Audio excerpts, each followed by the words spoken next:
sa sobrang init ng panahon natin. Isa yan sa very promising business ngayon. Technically, versus osmosis yung binili mo, pero binibigyan kita ng hindi purified water. Sabihin mo sa akin, niloloko mo ko. Gusto natin yung the best. Kaya nga tayo may pinakamalaking mud card tracing dyan sa... Pag-dispense namin, higupin ulit ng pump yun. Dadaan ulit sa series of filtration yun with ultraviolet. Quality ang hanap ninyo. Kaya ang gusto nyong customer is top tier customer din. In return, ang totoo niyan matatandaan nila yung branding mo eh. Yung tubig mo maayos yung lasa. Madali siyang i-market.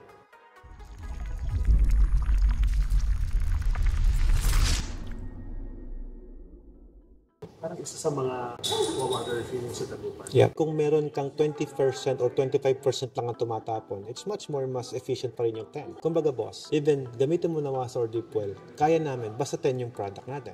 But the 9, kaya din naman. Yun nga lang, syempre bibigyan kita ng configurations dyan. For example boss, sa Dagupan, we have 2,000 ppm. Ito yung salinity na nakuha natin. Yung dumi na nandyan sa tubig. I-less natin sa 98% reduction ng system. Magkakaroon ka ng 40. Technically, reverse osmosis yung binili mo, pero binibigyan kita ng hindi purified water. Sabihin mo sa akin, niloloko mo ko. Kasi 10 ppm and below yung passing natin sa purified. Pero ang tanong, itong 40, safe inumin at masarap pa rin naman lasa ng tubig. Kaya lang, sabi ko nga, if you have a doubt, as owner, questionable sa'yo yan, boss. Hindi mo maialok na full confident yung tubig mo. And which is, yun yung ayaw ko. Kasi sa negosyo natin, boss, gusto natin yung the best. Kaya nga tayo may pinakamalaking mud card tracing dyan sa Dagupan eh. I don't think na kung hindi yun yung idea ninyo, di dumagawaan lang kayo ng pang-perya, yung maliit lang. Quality ang hanap ninyo. Kaya ang gusto nyong customer is top tier customer din. Kami, punta kami doon, di kami napahiya. Talagang maganda naman talaga yung lugar. Kasi hindi kami nainitan, nag-go kart kami. In return, tayo sa negosyo natin, ganoon din. Na kahit sino yung maging customer mo, maganda yan. Kasi boss, ang totoo niyan, matatandaan nila yung branding mo eh. Kanyari, nag-alok ka, you have your own brand ng tubig. Tapos natikman nila, masarap yung tubig mo ah. Maalala nila yung brand mo. Yung tubig mo, maayos yung lasa. Madali siyang i-market. Kung 2,000, nagprada ka ng 20, dinoble Pasko, ililes ko ulit yung 98%. Product mo, 0.8 na lang. Ito na yung finished product. Pag kinuryente mo to, di ka makukuryente sa tubig mo. Wala nang electrons. Talagang kaya namin palabasin na gano'n with this product. Tapos naka-ceramic ka pa. Yung ceramic po na yan, boss, hindi kinakalawang, hindi corrosive. So, yun yung mga advantage nun. Kunyari, may product water. Can we store it sa product water? Let's say 12,000 gallons per day siya. Puno na siya. Pero hindi pa namin nauubos.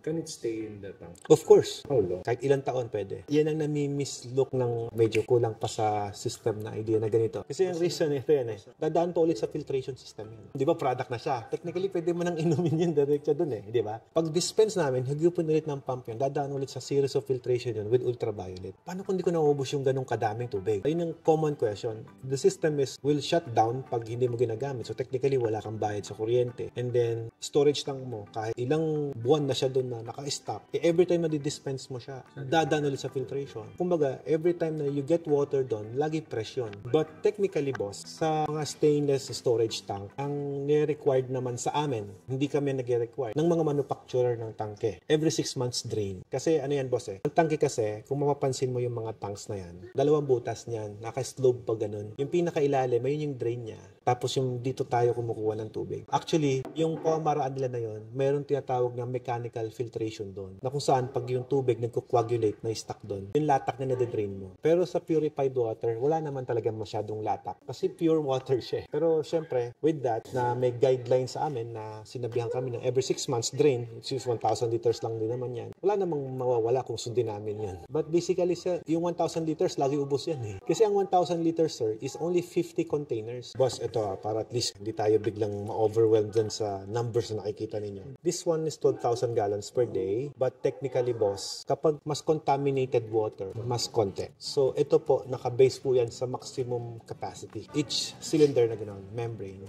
will produce maximum capacity output rate na 3,000 gallons per day. Now, if you're going to compute 3, 6, 9, 12, apat na membrane, so that will be 12,000. Ngayon, ang claim namin, dahil ito, ini-introduce namin sa pangtubig alat, itong 10, kaya naka-ceramic siya. It is because we always compute the worst case. Kaya 12,000 lang ang nilagay ko. Kasi the double pass namin. Ngayon, kunyari, kinocompute mo na 12,000, paano kung nag-output rate lang yung isa ng 2,500? So, 10,000 lang siya. Depending on the water condition. The more na dumudumi, hihina po siya. Nung ginamit namin sa tubig alat yan, boss, dahil sa direkta sa dagat, happy na kami na maka 2,000 gallons per day. Ganun lang kahina. dumi. Oo. The more na mas maraming osmotic pressure requirement. Kasi boss, ganito lang yan eh. Wala ka nang mapiga doon eh. Kasi tubig dagat yun. To squeeze the fresh water, wala na kaming ma-squeeze. What we do, i-overpressure namin yan. Siyempre, meron kaming specific filtration for that. Kaya nga, nag-design kami ng system namin. Yung mga laman loob, iba-iba. Depending on the water. Layout if ever Ibigay namin kayo. Of course, kasama na po sa package natin yan. Kasi nakalagay dyan, free building layout design. But actually, since container nyo ilalagay, much better po na kami na rin ang mag-layout ng mga tubo niya. Baka magkamali pa yung plumber ninyo eh. Sa deep well, Gagawa kami dati, pero ngayon hindi na. Pwede nang meron kayong kilalang gumagawa, makipag-ugnayan kami doon to get water sample, parang ganun. Sa atin naman, importante lang, karoon tayo ng tubig na iti-treat natin. Mas madali, boss, linisin yung tubig na sa surface na kaysa yung nasa ilalim eh. Palabasin mo lang. yung 3 tanks, 2 tanks for product. Nagbabago po kasi yung design eh. Kapag yung tubig natin maalat, do-double pass namin. Pero pag fresh water yan, yung sabi ko nga, pag maganda yung tubig, makukuha natin yung 24,000 gallons per day, pero hindi siya double pass. Nire-recycled namin yung reject. Kumbaga ganito yan, boss. Explain you clearly. Etong 4 na membrane ito na yung package na. May reject kayo na 60%. Yung another 4 na yan, instead na tatapon namin, ipapasok ulit namin dyan. Kasi makakuha pa tayo ng product dyan, at least another 50%. So, ganun po siya. Kaya 3 yung tank eh. Yes, kaya po na naging 3. Mabilis magpuno. Yep, tama. Mabilis sa puno, fully automatic siya. Yung dati kasing mga water station, may timing pa yon. Bubuksan mo yung isang pump, orasan mo,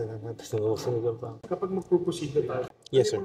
kailangan natin i-prepare. Bukod sa pera, syempre, tapos na, bayaran na eh. Since ready yung container ban nyo kasi, buo na eh. It's already there eh. Ang kailangan mo lang i-prepare doon, sir, yung mga paglalataga namin ng makina. Kasi mabigat yon, lulubog yung container ban mo. Parang reinforcement. Yes, mag-reinforce tayo ng mga bakal kung saan namin ilalagay na platform yung machine. Kasi usually, syempre, yung shape ng mga paa niyan, patusok eh. Papa-embed kami ng plain na sheet na bakal. Kahit mga 12 by 12 na square na gano'n. Doon lang sa machine. Tapos pinturahan na lang natin. Nabanggit sa amin yung lovely kanina. Ang vacant is November. Kaya niyo bang maghintay? Yun, may 2 months tayo. Pwede. Total, kahit ang gawin naman natin, hindi na natin Kasi sir, 35 working days talaga yung hinihingi ko eh. Although talagang fully loaded din kami sa customer ngayon. Ayoko rin naman i-rush. Mahirap mag-rush eh. So, November pa lang mag-start ng 35. O sa November na November na ito ma-install. Ma-installed na yan. May leeway kayo to construct the building talaga. Pinakonsider namin yung container. Para mabilis Advantage natin yung delay namin. pag-usapan namin yung construction.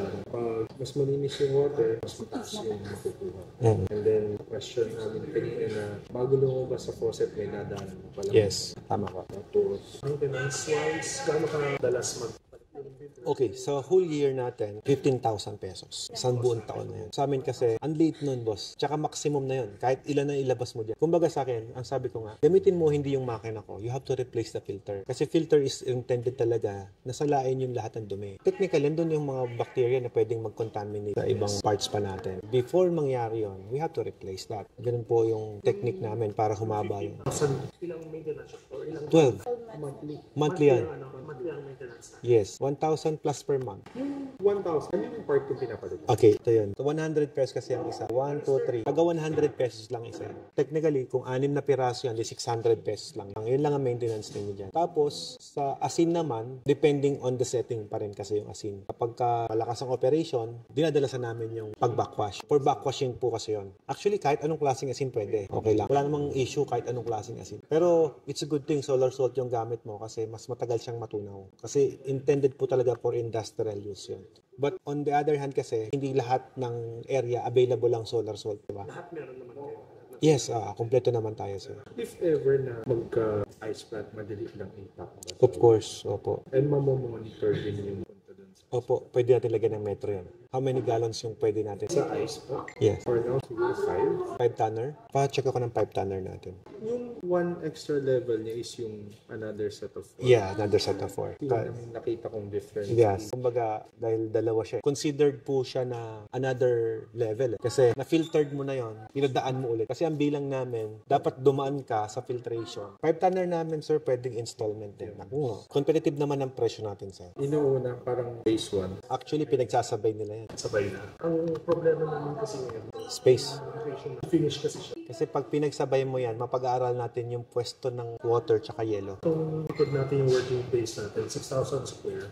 Kaya lang may planong i-develop kasi ito. Ang pwede lang namin gawin sa ngayon is this area. So, dito yung water refilling. Actually, yung ice, permanent. hindi naman ganun kalaki kumonsumo ang ice ng space. 30 square kaya. Kasama na yung cold storage mo. Kasi yung cold storage, boss, parang container van lang din. So yung machine, gaano katangkad? Parang ganito lang, sir. Yung nasa likod na yun. Compact naman po yung design. Yung nasa picture, ganyan. Medyo mabigat lang talaga kasi boom truck ang pan-deliver namin. Pag magkasabay yan, syempre, pre-delivery na yan. Maraming freebies. Pero actually, isa yan sa very promising business ngayon sa sobrang init ng panahon natin. Meron din kaming mumurahin, pero I don't recommend that for you. One tonner is 1.150 lang. Ganun din. Yung pag-start up, normally yun yung mabigat sa kuryente. Actually, yung mga 1 tonner, single phase lang yan. Ito, mga 3 phase na to, kaya matitibay na po yan. Tapos, ang mga gagawin ko pa po dyan, yung mga pyesa na hindi available sa Pilipinas, tatanggalin ko lahat yon, papalitan ko ng available sa Pilipinas. Para pag nasira, kaya kong palitan ng accessible. Kasi ayaw namin na i-stop yung operation ng client namin. For example lang, pag-decide siya this month, kailan ang earliest na Siguro I could do 2 months. Sabay. Kaya ko pagsabayan. at least 2 months, Yeah. dapat. Parting na ako ng marami niyan kasi ang dami kong order. Mag-i-stock na ako. Alam mo yung reason kung ba't di ako nag-i-stock niyan? Yung pre-yun kasi niya eh. Pag ni-stock mo siya, nawawala, kaya naman. Wala namang kaso. Kaya nga sabi ko, mag-i-stock na ako. Total, maliit lang naman din yung pre-yun. Order na nga ako ng 10. Di, saglit lang ibenta eh. Dami ko ring order eh. Mamuhunan nga ako. Para pag nangailangan ka, boss. 5 tonner, 5,000 liters per day. Magkaiba kasi ng bigat ng yelo, saka yung water. Pag 5 tonner, ilan ang nakukonsume ng water? Rough estimate, nasa ganun, 5.5 liters, 1,000. Mga 5,000 to 6,000 liters, sabihin mo na. Magkasi pag nag-yelo na siya, iba na yung bigat niya. Tsaka may butas eh. Yung market ko sa yellow, hindi ko alam kung saan yung market mo eh. Pero yung water, alam ko marami tayo. Sa yelo, mahirap kasi ilako pagka wala kang maibigay eh. At totoo niyan, ang dami pong naghahanap ng yelo, lalo yung mga restaurant. Sila McDonald's na ilang beses na ubusan ng yelo eh. Oh, bar. 5 tonner ang gusto mo, boss, no? Kuha ko ng 5 tonner. Order ko na yung 5 tonner nga. Parating ko na. Difference ng dalawang, mas okay ba ang dalawang 3 versus isang 5? Or mas okay yung isang 5? What do you mean? Yung dalawang 3 tonner, but yung isang 5 tonner. For me, on my experience kasi, the more na lumalaki ang mga machine natin sa yelo, mas nagiging efficient yung makina mo. Ngayon, kung dadalawahin mo siya na, ilan ba gusto mo? Dalawang 2 tonner? Dalawang 3? Dalawang 3. Siyempre, mas maganda yung dalawang 3. Yung kuryente is the same. Medyo napaggas ka ng konti lang sa kuryente. If you don't mind, hindi kayo Pinoy, no? Chinoy kayo, Chinoy. Pero island born. Dito na Pati kayo. parents. Ganon. Ampo, right? Sa Bisaya. Ma'am ko Ilocano. If you don't mind, what makes you decided na, magwa-water station kami? Dahil gusto nyo talaga noon. Nakita na, before pa kami nag-usap, at na may gusto niya 5 years ago. And then, na-bring up ko rin 1 days pa na. Parang okay yan. May water. Gusto niya, 5 years ago, ako ngayon naman. Same na lang. Nagsalubong ang parehas na may gusto. Kaya, tingin-tingin. So, anong naging deciding factor nyo? Bakit dito? Kung noong una, may mga chinecheck kami. Actually, may few months ago, may chinecheck din ako. Marami kaming Na-check. kinonsider. Last na nag-message ako sa June pa yata. 2-3 months kami naging busy. Oo. So, ngayon, nag-settle down na lahat. Balik ulit. Ayun na. Parang after nung bagyo and all, bumagyo pa eh. Mag-yun, nagpapasa na ako. Wala kami idea kung sino kayo. Hanggang sa may 2-3 kami nakilala na nirefer kayo. Bagyo sila Chenoy. Before pa nag-send yung page sa atin ng price list, pinenda niya sa amin. Naunahan pa pala. Pinenda niya sa amin. Nireview muna namin. Sabi namin, hindi pasok. Sakto nag-reply na yung page. Same din na sinend few weeks ago. Nakita ko yun yung pinsan ko. Pinsan mo. Hindi, sa sobrang daming laman yan, boss. Baka hindi mo mapansin. Sa sobrang daming laman ng account na yan. Friend ng father-in-law ko, inistolan niya din, si Red Baron. Red Baron, yeah. Oo. Friend ng father-in-law ko naman, Si Red Baron, package 1 lang ang kinuha sa akin nun eh. Engineer din pala siya. Magkakaintindihan kami. Ang ginawa niya, pinilter niya yung buong compound niya ng package 1 ko. Sabi niya, hindi rin niya niisip din na pupwede. Sabi ko, yes, it's possible. Pinsan mo to. Mahal din naman. Malapit lang sa market yan. Siguro, yan, pinsan ko ko yan. Okay. Ano kinuha sa atin ni Sir Jet? Package 1 lang kinuha niya. Pang bahay lang siguro yan. Car wash daw niya. Nasa community, ano? Every time na may nakakausap kami na magtatayo kami, ganyan-ganyan, may mareres na mga lahat ng turo sa inyo. Uy, dito talaga, ano? Lahat ng turo sa inyo. Pati Wow. yung kay Justin, di ba? Sa ni Sir Ray. Ray the video. kwentuhan ko sa bancar, tapos minsan nakakwentuhan ko din sa motor. Tapos titignan ko lang yung mga post mo. Nakita ko, pagkasama kayo. Yeah, Talagang sa inyo yung turo ko. oh. All points to water house. Kasama ang water system. Yes, sir. Sa laundry. Laundry yan, may kasamang water system. Kasi in-anticipate ko na, boss, na yung mga water supply, hindi talaga maganda eh. Kahit sino bumili sa akin, whatever you like it or not, may libre kang water system sa akin. Opo. Yes. Tsaka usually, minsan yung nawasa, di ba nagpa-flushing yan? To prevent na yung dumi nun mapunta sa damit, nilagyan ko na agad. Lahat po ng dito is LPG. Tapos, ang alam ko, mahal ngayon ng LG. Mas tumaas yata ang presyo niya. Mas mura na si Alliance ngayon. Ito yung Hubes, yung white. Sa harap maglalagay rin kami. Ng laundry. Medyo dilemma ko is ayaw ko maglagay ng LPG. Why? Hindi ko alam eh, parang... Takot ka? Oo, medyo takot ako. Nagalagay ako ng sensor dyan. Libre yan. In any case na may leakage siya, shutdown talaga siya. LG is model lang o meron kayo ibang... Meron kaming Titan, yung mas malaki. Yan po yung Giant C-Max. Yan po yung pinakamabilis sa market. Pero yung Titans po, super laki na parang ganun. Pero commercial pa din siya eh. Pag yung residential na hindi kayo nagkikerry. Hindi. For commercial use lang. Pero kung gusto mo gamitin sa residential yung commercial, pwede rin naman. May gumagawa naman talaga nun. At saka naman natin kasi nakasolar tayo sa Solar na ba yun? solar. Zero bill ako doon. Wow, okay pala, no? So, parang mas advantage kapag pati dryer natin. Oo, electric na. Kaya lang ang problema natin, boss, lahat kasi kapag may electric, mas malakas kumonsumo ng kuryente kapag pinapainit mo yung something using electric. So, mas efficient pa din yung gas type pag sa commercial. Kasi ang gasol po niyan, parang pag kinumpute mo, lumalabas na per load, 80 cents lang yung consumption niya per load. Technically, sir, sa tubig at kuryente, piso. Tapos sa gasol is 80 cents. So, per load mo, umaabot ka lang ng, sabi mo na, 2 piso. Puhunan mo diyan sa laundry. Sinisingil mo, boss, na 45 pesos per load. Yung sa atin, 200 per month. Ano natin, wash dry food natin. May bayad kasi yung fold. Naralag ko, total next year pa naman. Gandahan lang din po dyan. Sa amin, according to my mga customers na rin, kami lang daw yung may libreng installation. Kasi pag nag-inquire ka ng laundry, karamihan, yes, bibigay sa yung SRP price ng unit. Parang ito, 250 plus. Tapos, babayaran mo yung installation ng umaabot ng 200,000 to 300,000. Yan po libre. Not to mention, may mga previous pa ako na filtration. Exhaust system for the dryer. Carpentry works kasi may mga shelves kaming nilalagay para hindi naman bare na ganyan. Kasi boss, ang pangit tignan kapag nakalabas yung bituka niya sa likod. So, tinatago naman namin siya. 48 square meter. 48 ang working space natin. Ilang set usually plus. Siyempre, Okay, sa 5 sets, nasa tayo? 20 square kasya naman. Pero, syempre, kung maglalagay ka ng folding area, tambayan, technically, kailangan may mas bigger space. Pero kung, syempre, sa mga nag-renta, of course, we have to consider those. Nasubukan namin, boss, 25 square kasya naman po, 5 sets.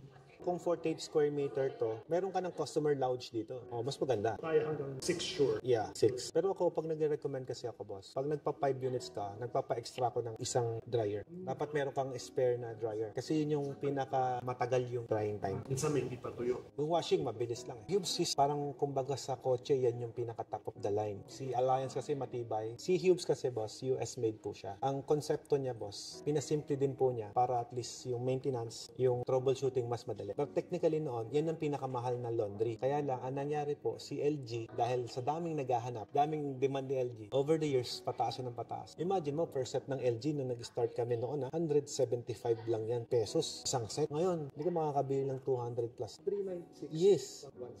One set. Dati 175 lang yan, boss. That was 3 years ago. Doble talaga. Kaya wala kami magagawa, boss. Dealer lang naman kami. Again, the more na dumadami binibili mo, mas nakaka-save ka. Ang nangyayari kasi dyan, boss, ganito. On top of 396,000 mo, nilagay ko na rin kasi dyan yung mga labor cost namin, carpentry works, exhaust. Parang binayaran mo siya ng isa lang. Parang lugi ka. Pag kinuha mo isa, dalawa. Parang dyan yung marami kasi parang nalilibre mo na yung labor namin and everything. Yung taas, replaceable kasi pwedeng gawing salamin. Yung dyan kasi salamin yan. Ito kasi, sarado lang. Pinapatong lang naman namin, boss. Yung nga mas maganda tignan sa LG, no? Yun nga eh, pogi kasi. Parang high-tech kasi. Sobrang simplify niya actually. May card pa siya. Yeah, card type and coin type pwede namin gawin. Ito pala lang ang meron, sa LG wala. Most probably sa amin kasi may tao na mag-cooperate. Actually, sa atin sa Pilipinas, hindi pa tayo ready sa mga fully automatic na ganyan. Kasi yung overload nila yan para makasave.